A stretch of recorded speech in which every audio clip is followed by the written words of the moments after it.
Hello everyone and welcome back to Guvna Rides. Today's video was inspired by a question from a viewer on a recent video.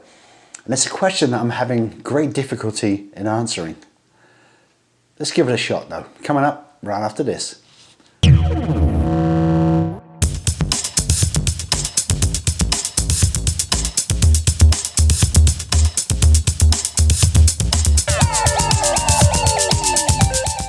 Well, welcome back. It's 2025 and a very happy new year to you all. As I said in the introduction, this video was really inspired by a question that was asked from a viewer, and I'll put the question up on the video. Not an easy one to answer. So the question was, if I had to choose between the Speedmaster and the T120, which one would it be? Having owned both. Now, let's get into it a little bit here. The reason that I went from the T120 over to the Speedmaster was purely for comfort.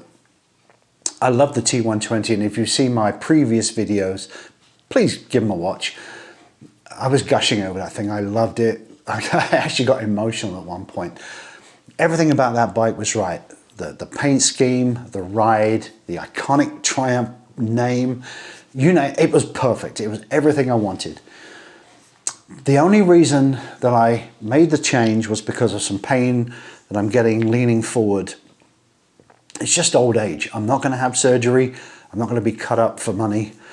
So I'm just going to throw some pills at it and go for a ride and not even worry about it.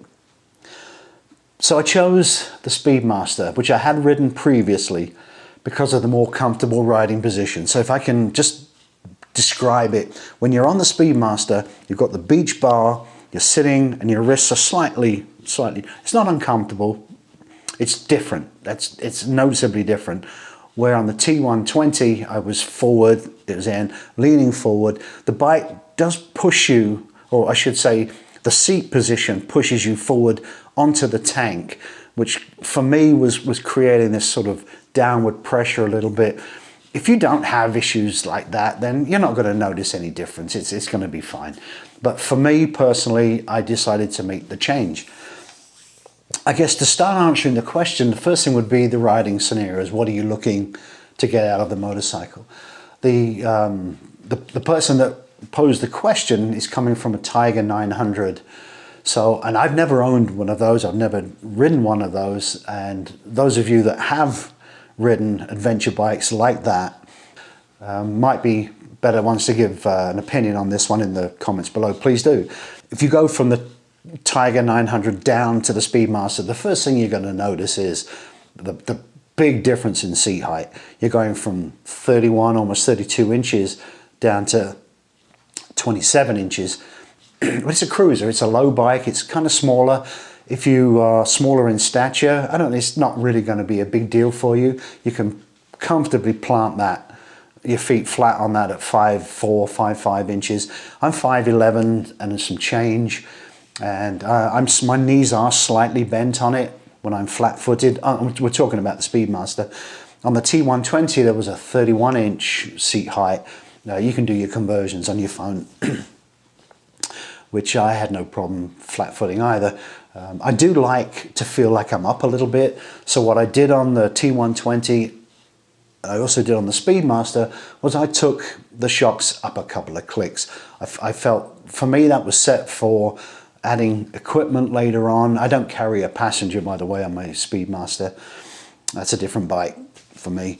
But I like the feel of the bike being up just a little bit. So you can experiment with that, but if you want to take the shock up a little, that might work for you too. You might get up a little bit. But if you're 6 foot something, you might find the Speedmaster perhaps a little small for you. But at me at 5'11", it's perfectly fine. The motor is the same. It is tuned slightly differently, but it is a 1200 HT motor. And it's got everything you need. It's got tons of torque, tons of grunt, tons of shove, become my favorite word. And you're going to have plenty of power when you need it. The 3000 to 3200 RPM is when it really starts to wake up, and beyond that it's just hold on, have fun. So you're really going to enjoy the performance of the motor, it doesn't matter which one you get. So your riding scenarios are really, I think, what's going to dictate your choice here. The T120 is your classic Bonneville riding position.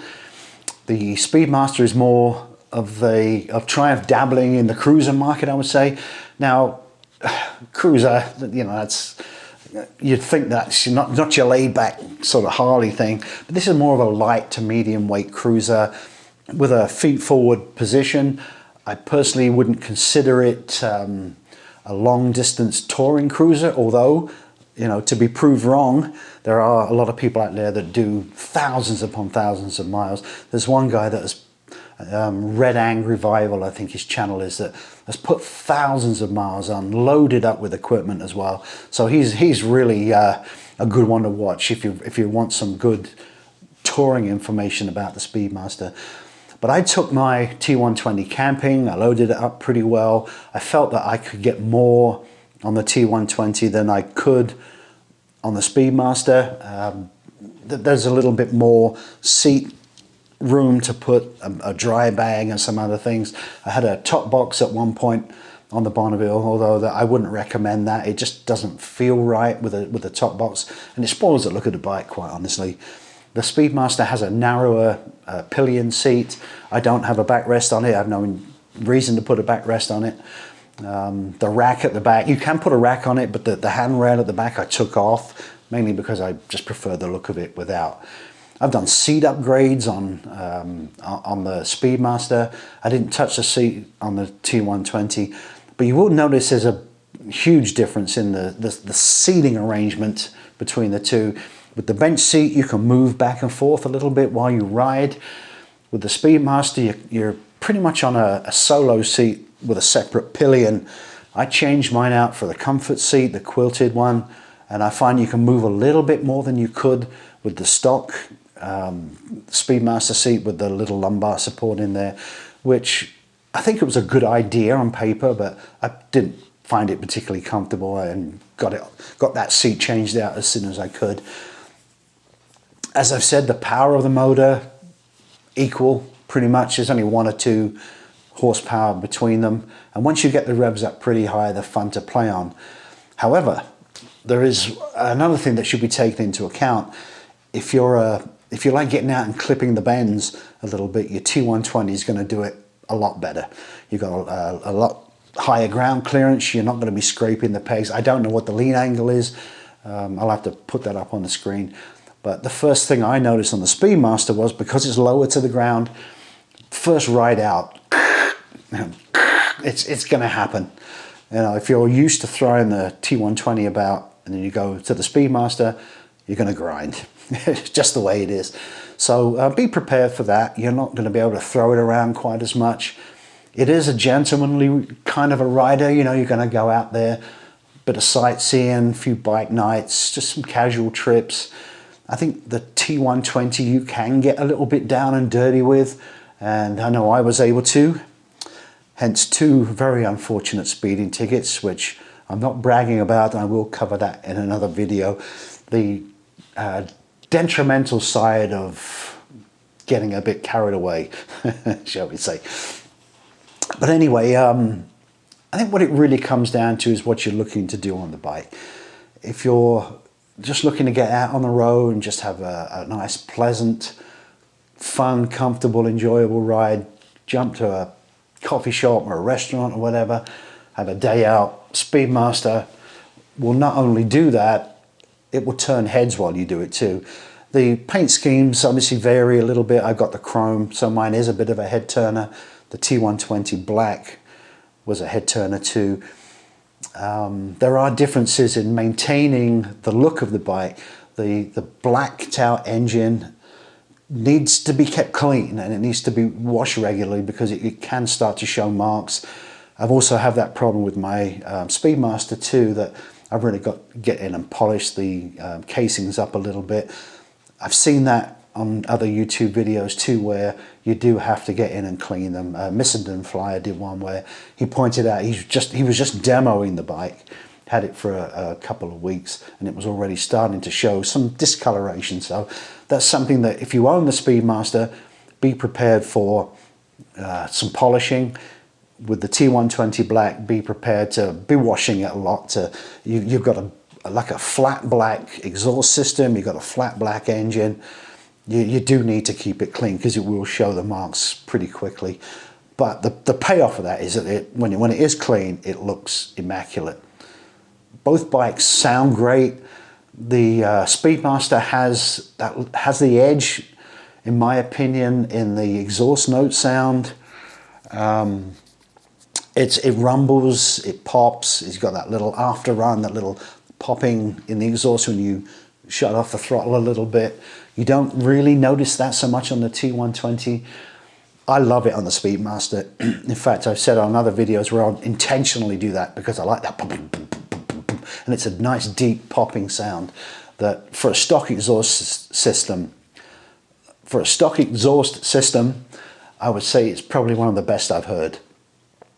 So keep that in mind too. You're going to really enjoy the sound of the Speedmaster. The dials and the presentation of the instrumentation, I think the T120 is way off in the distance. I think the Speedmaster is functional. It does its job, but it's not anything particularly fancy. When you compare that to the T120 with the stainless, chrome, whatever it is, I think it's probably a mixture of both. And the look of the twin dials, it's actually a work of art on its own. The Speedmaster, I think, was just like, we need a speedo here, that'll do. Yeah, I'm not that thrilled with it. I've come to get used to it, and it wasn't enough to put me off. But the T120 dials are superb. And as I said, I think they should be hanging in an art gallery somewhere. They're that good. So keep that in mind too. All I can really say is think about what maybe your riding intentions are, what you're looking to do. If you're looking to go long range camping and load up the bike and go, the T120 I think will probably serve you better. You might get more equipment on it. But as I said, there are people out there that are loading up the Speedmaster pretty well too and taking that. So for me, from my perspective, I like the comfort. I like the nice big tires. They really do make a difference to soak up some of the bumps. They handle well too. One thing that I would say detrimental to the T120 was the stock Pirellis that came with it. They just weren't that good. They always felt like they were wiggling all the time. And especially when the road got a little greasy as well, riding in the rain, you really had to kind of, you're always like, what's that? With the Speedmaster, I rode through the rain a couple of times, heavy rain. One of them particularly was very heavy, where I thought about pulling off and getting into a gas station to sort of sit it out, but I kept going. But I couldn't do it on the 120. I really did have to put the rain mode on for a couple of trips. And I blame that purely on the tires, not the bike. You could get better tires on that, and I think you'd lose that problem. So all in all, I think horses for courses, depending on what you want. Finally, have I got to make a decision? I don't think I want to make a decision on which one. If I could only pick one out of the two, I'm going to go with the Speedmaster for me, for my own riding situation. If I was a few years younger, didn't have the aches and pains, then there's no doubt the T120 would be in the garage. So take that for what you will. I really appreciate the question and appreciate you all watching the video. If you've got comments on this, if you can help the person that asked the question out, the comparisons between the Tiger 900 and going down to the T120 or the Speedmaster, please feel free to put them in there because I'd like to read them. I'd be interested to know as well. So take care of yourselves. We'll see you on the next video. I've already got a couple of ideas planned and want to get on that right away. So we'll get through this one, on to the next. Take care. See you soon. Cheers.